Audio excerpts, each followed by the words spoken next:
Lucia lees. Hallo liewe lesertjie, vandag lees ons 'n boekterstorie Skilpad soek sy huis. Geskryf en vertaal deur Maya Fowler met illustrasies deur Katrin Koetser en ontwerp deur Damian Gibbs. Kom lees saam. Skilpad loop eendag deur die veld. Hy soek en soek. Na 'n ruk loop hy verby Slak. Jy lyk of jy iets soek, sê Slak vir Skilpad.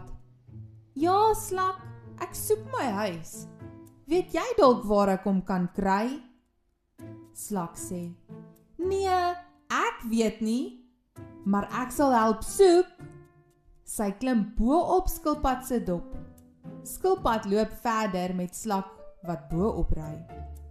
Hulle kyk en hulle soek, maar hulle sien niks wat huis is nie.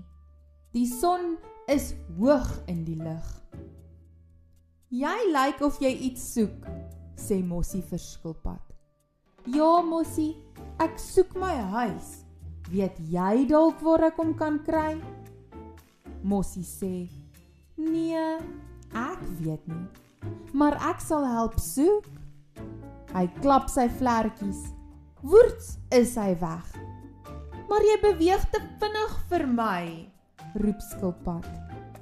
Mossie kom terug. Nou goed, dan klim ek op.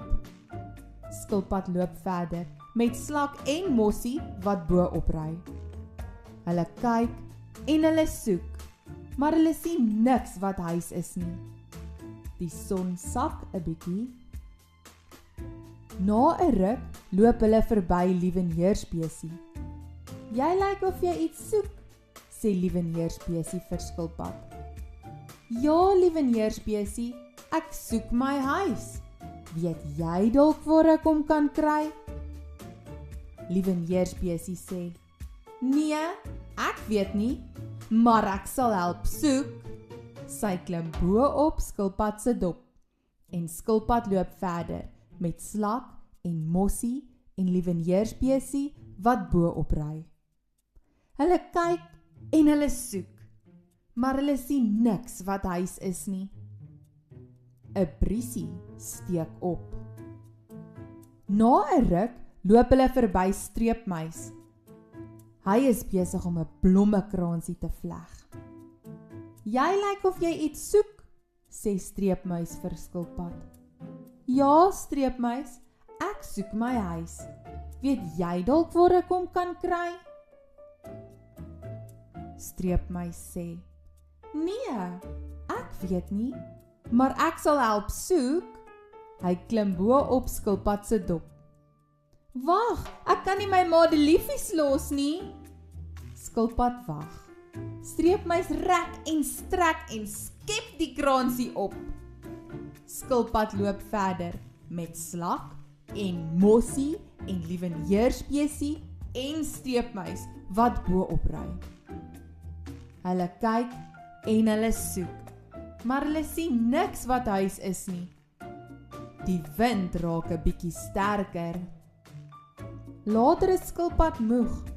Julle ouens is swaar, kla hy. Die wind waai sterker. Die lug word donker. Ag, waar is my huis? Vra Skilpad hartseer. In die berge rammel donder weer. In die verte klap die blits. Drup, drup, kom die reën. Ag, waar is Skilpad se huis? Vra Slak en Mossie en Lieveneersbesie en Streepmuis. Die wind waai sterk en die wind waai sterker. Die wind blaas Slak en Mossie en Lieveneersbesie en Streepmuis van Skilpad se rug af. En daar kom die haal. Tip, tip, tip. Skilpad skrik so groot, hy kruip in sy dop. Dis warm en veilig daar. O, hier is my huis. O, hier is Skilpad se huis. Fluit, fluit, die storie is uit. Maatjies, mag liewe Jesus vir julle ook sulke wonderlike maatjies stuur. As jy van die storie gehou het, druk die duimpie, deel hom met jou maats en volg ons vir nog lekker stories. Sien jou volgende keer saam met Lucia lees.